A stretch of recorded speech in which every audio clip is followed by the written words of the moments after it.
শুধুমাত্র 1 কাপ সুজি দিয়ে ঘরেই বানিয়ে ফেলুন এই রকম নরম তুলতুলে মিষ্টি। যখনই মন করবে তখনই এই রেসিপিটা বানিয়ে ফেলতে পারবেন, এতটাই সোজা। আর ঘরে থাকা কিছু উপকরণ দিয়ে ঝটপট এই রেসিপিটা বানাতে পারবেন। তো প্রথমেই আমি এখানে কড়া বসিয়ে দিয়ে দিচ্ছি এখানে 1 চামচ ঘি। ঘিটা ভালো করে গরম করে তারপর দিয়ে দেবো এখানে আমি 1 কাপ সুজি। এখানে মিহি সুজিটা নিতে হবে। আর গ্যাসের ফ্লেমটা এখানে লো রেখে সুজিটাকে ভেজে নেব। সুজিটা কিন্তু কালার চেঞ্জ হবে না, এই রকম ভেজে নিতে হবে। সুজি থেকে যখন একটা সেন্ট আসবে তখন বুঝে নিতে হবে যে এটা ভালো করে ভাজা হয়ে গেছে। গ্যাসের ফ্লেমটা কিন্তু অবশ্যই লো রাখতে হবে, না হলে কিন্তু লাল হয়ে যাবে সুজিটা।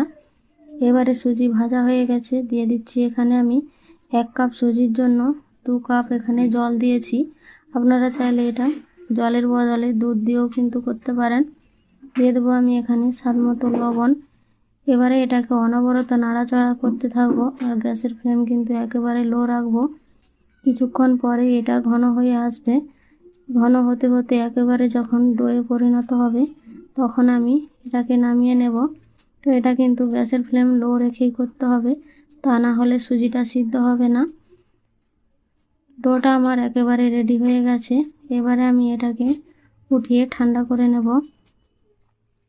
সুজিটা আমার ঠান্ডা করা হয়ে গেছে। এবারে হাতের সাহায্যে ভালো করে এটাকে মেখে নেব। সুজিটা কিন্তু অবশ্যই হাতের সাহায্যে এইভাবে ভালো করে মেখে নিতে হবে, তবে মিষ্টিগুলো সুন্দরভাবে হবে।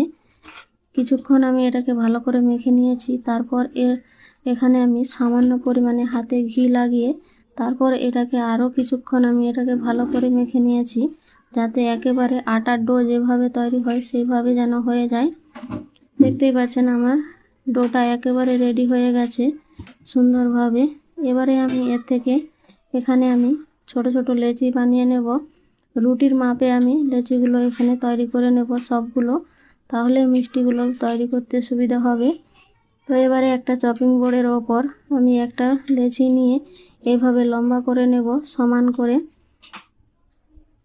তারপর একটা চাকুর সাহায্যে আমি মাপ করে করে সুন্দর করে কেটে নেব, তাহলে মিষ্টিগুলো একেবারে পারফেক্টভাবে একই মাপের হবে। এইভাবে সবগুলো আমি কেটে আগে রেডি করে নেব। সবগুলো আমার কাটা হয়ে গেছে। এবারে আমি একটা একটা লেচি নেব আর হাতের তালুতে রেখে, দেখতেই পাচ্ছেন আমি মাঝখানটা মোটা রেখে দুপাশটা সরু করে দিয়েছি। যেমন পুলি পিঠে তৈরি হয় সেইভাবেই আমি এগুলোকে তৈরি করে নিয়েছি। সবগুলো আমার তৈরি করা হয়ে গেছে। এবারে আমি এগুলোকে ভেজে নেব।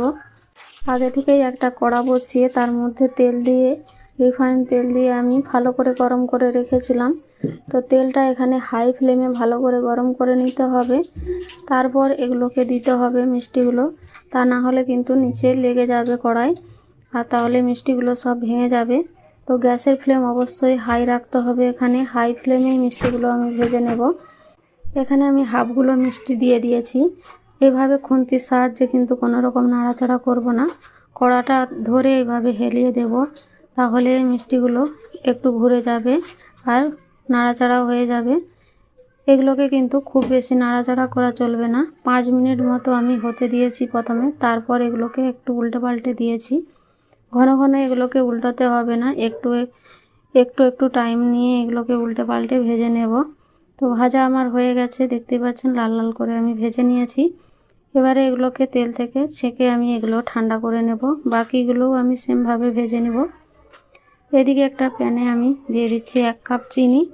যেই কাপ মাপে আমি সুজি নিয়েছি সেই কাপ মাপেই আমি 1 কাপ চিনি নিয়েছি, আর ওই কাপ মেপেই আমি এখানে 1 কাপ জল দিয়েছি। এবার চিনিটা গলে যাওয়া পর্যন্ত ফুটিয়ে নেব। তো চিনিটা গলে যাওয়া পর্যন্ত আমি হাই ফ্লেমে রেখেছিলাম। তারপর এখানে আমি গ্যাসের ফ্লেমটা একেবারে লো করে দিয়েছি। তারপর এখানে দিয়ে দিচ্ছি 2টো এলাচ ফাটিয়ে, আর দিয়ে দিচ্ছি এখানে ফুড কালার। সামান্য পরিমাণে এখানে আমি ফুড কালার দিয়েছি, আপনারা চাইলে নাও দিতে পারেন। এটা দিলে একটু দেখতে সুন্দর হবে, তাই আমি দিয়েছি। এবারে অনবরত নাড়াচাড়া করে 1 মিনিট মতো এটাকে ভালো করে ফুটিয়ে নিয়েছি। কালারটা সুন্দরভাবে হয়ে গেছে, দেখতেই পাচ্ছেন। এর মধ্যে কোনো রকম তার বা কোনো কিছুর দরকার নেই, চিনিটা গলে যাওয়া পর্যন্ত ফুটলেই হবে লো করা অবস্থায়। এবারে আমি মিষ্টিগুলো দিয়ে দিচ্ছি এখানে, দিয়ে অনবরত এগুলোকে নাড়াচাড়া করে নেব। মিষ্টির মধ্যে একটু নাড়াচাড়া করে নিয়ে 1 মিনিট মতো, তারপর গ্যাসের ফ্লেমটা এখানে বন্ধ করে দেব। এগুলো কিন্তু কোনো রকম ফোটানোর দরকার নেই। গ্যাসটা এখানে আমি বন্ধ করে দিলাম। গ্যাসটা বন্ধ করে দিয়ে এবারে ঢাকা দিয়ে 10 থেকে 15 মিনিট রেখে দেব। তাহলেই কিন্তু মিষ্টিগুলো ভিতরে রস চলে যাবে। 10 মিনিট পর এখানে ঢাকাটা খুলে নিয়েছি। দেখতেই পাচ্ছেন রসে একেবারে টইটম্বুর হয়ে গেছে মিষ্টিগুলো। দেখতেও কতটা লোভনীয় হয়েছে। দেখতেই পাচ্ছেন, হাতে করে আমি দেখাচ্ছি, দেখুন কতটা একেবারে নরম তুলতুলে হয়েছে মিষ্টিগুলো। মিষ্টি জিনিস খেতে মন করলেই কিন্তু এইভাবে ঝটপট করে মিষ্টি বানিয়ে ফেলতে পারবেন। তো অবশ্যই একবার বাড়িতে ট্রাই করতে পারেন। ভালো লাগলে একটা লাইক কমেন্ট করে দেবেন, শেয়ার করতে ভুলবেন না। নতুন বন্ধু হয়ে থাকলে চ্যানেলটাকে সাবস্ক্রাইব করে আমার পাশে থাকবেন। শেষ পর্যন্ত দেখার জন্য অসংখ্য অসংখ্য ধন্যবাদ।